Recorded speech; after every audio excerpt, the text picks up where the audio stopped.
आइए हम लोग देखते हैं द्रव्य अनुपात नियम क्या कहता है। तो द्रव्य अनुपात नियम किसके द्वारा दिया गया था? गुलबर्ग एवं वागेडाम के जो रसायनज्ञ थे उन्होंने दिया था, और ये 1864 से 1879 के बीच में दिया गया था। द्रव्य अनुपात का नियम कहता है कि निश्चित ताप पर प्रत्येक रासायनिक अभिक्रिया की गति उस अभिक्रिया में भाग लेने वाले क्रिया कारकों के, यहां पर ध्यान देना है, दो बातों पे ध्यान देना है कि रासायनिक अभिक्रिया की गति उस अभिक्रिया में भाग लेने वाले क्रिया कारकों के सक्रिय द्रव्यमान के गुणनफल के समानुपाती होता है। इतनी बातों को ध्यान रखना कि निश्चित ताप पर प्रत्येक रासायनिक अभिक्रिया की गति उस अभिक्रिया में भाग लेने वाले क्रिया कारकों के सक्रिय द्रव्यमान के गुणनफल के समानुपाती होता है। अब इस चीज को मैं समझाऊंगा। यहाँ पर समझो, मान लो कि कोई एक रिएक्शन है, N1 मोल जो है A है प्लस N2 मोल B है, और ये रिएक्शन करके बना रही है M1 mole C plus M2 mole D। At the same time ये रिएक्शन बैकवर्ड भी हो रहा है। यहाँ पे क्या हो रहा था? RF हो रहा था, और ये रिएक्शन RB भी हो रहा है, दोनों ही तरफ हो रहा है। तो RF का मतलब मैंने क्या बोला? RF मतलब अग्र दिशा,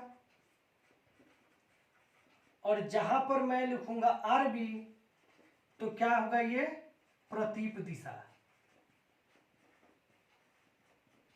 मैं RF बोलूं तुम अग्र दिशा समझ जाना, और मैं RB बोलूं तुम प्रतीप दिशा समझ जाना। यानी समझ जाना कि कोई रिएक्शन आगे की तरफ भी हो रहा है, पीछे की तरफ भी हो रहा है। यानी आपने एक ऐसी गाड़ी खरीद ली जो आगे भी चल रहा है 5 किलोमीटर। वो आपने बचपन में पढ़ा है ना कि एक बंदर एक पेड़, गुआवा के पेड़ पे क्या होता है, 10 मीटर ऊपर चढ़ता है, फिर 5 मीटर नीचे आ जाता है। तो वही सिचुएशन यहाँ पे हो रही है कि आगे भी हो रही है और पीछे भी हो रही है।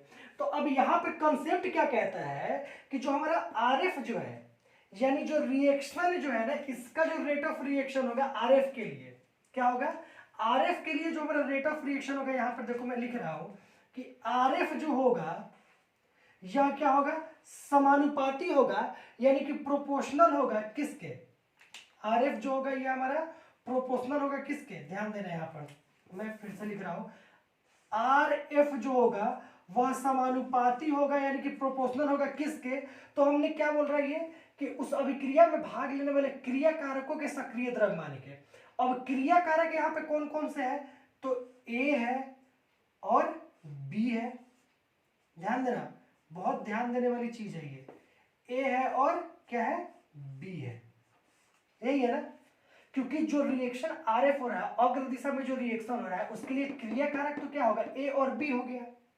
तो RF जो होगा वो क्या होगा? A और B के गुणनफल के बराबर होगा। और किसके? तो सक्रिय द्रव्यमान के। तो इसका द्रव्यमान क्या है? N1 मोल, और इसका द्रव्यमान क्या है? N2 मोल। बात करें अगर हम RB की कि RB समानुपाती होगा किसके? तो अब RB जो रिएक्शन हमारा बैकवर्ड हो रहा है उसके लिए क्रिया कारक कौन से हो जाएंगे? C एवं D हो जाएंगे। तो इसको हम लोग कैसे लिखेंगे? ऐसे C और फिर कोष्ठ में D। अब C का मास कितना है? तो M1 मोल, और D का क्या है? M2 मोल। क्लियर है? कोई दिक्कत? या फिर आपको पता है कि कहीं से भी अगर समानुपाती का चिन्ह हमको हटाना है तो RF बराबर, और जब जैसे ही समानुपाती का चिन्ह हटेगा तो हम यहाँ पे कांस्टेंट लेंगे KF, और बाकी सब कुछ सेम हो जाएगा। वैसे ही A N1 mole into B N2 mole. Same अगर मैं इसकी बात करूं तो ये भी वैसे ही हो जाएगा RB, और ये समानुपाती हटा के इक्वल टू लगाओगे, कांस्टेंट यहाँ पे हो जाएगा KB, और ये क्या हो जाएगा? C के M1 मोल, और D के क्या हो जाएंगे? M2 मोल हो जाएंगे। क्लियर है? समझ में आ रही है बात? समझ में आ रही है बात? चलो बढ़िया है। तो सीधी सी बात है कि द्रव्य अनुपात का नियम क्या कहता है कि निश्चित ताप पर कोई भी रासायनिक अभिक्रिया ले लो आप। भाई साहब, आपको जो रासायनिक अभिक्रिया इस दुनिया में मिल रही है ना, आपको जो भी पता है आप उसको ले लो, फर्क नहीं पड़ता है। लेकिन निश्चित ताप पे जब वो रासायनिक अभिक्रिया हो रही है, और वो रासायनिक अभिक्रिया दोनों ही दिशाओं में भी अगर हो रही है, फिर भी फर्क नहीं पड़ता है, चाहे वो बैकवर्ड हो या फिर फॉरवर्ड होता रहे। उत्क्रमणीय रिएक्शन भी होगा तो कोई दिक्कत नहीं है। और निश्चित ताप पर जो रिएक्शन की जो दर होगी, जो रिएक्शन का जो वेग होगा, जो रेट ऑफ रिएक्शन जो होगा, वो समानुपाती होता है।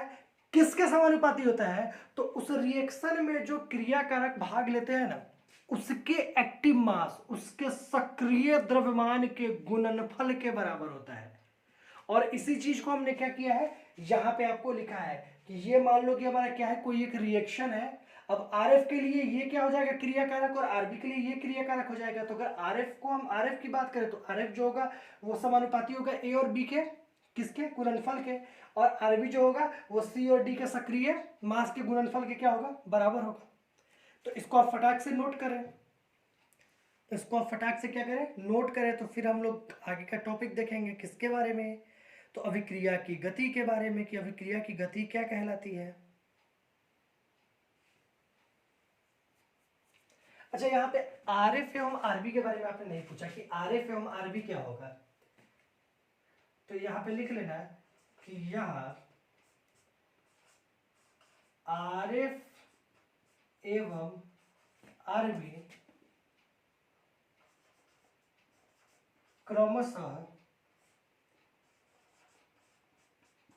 अग्र तथा प्रतीप अभिक्रिया की वेग नियतांक है, वेग नियतांक है। अभी जब हम लोग आगे चल के इस चीज को क्या करेंगे, हम लोग पढ़ेंगे तो और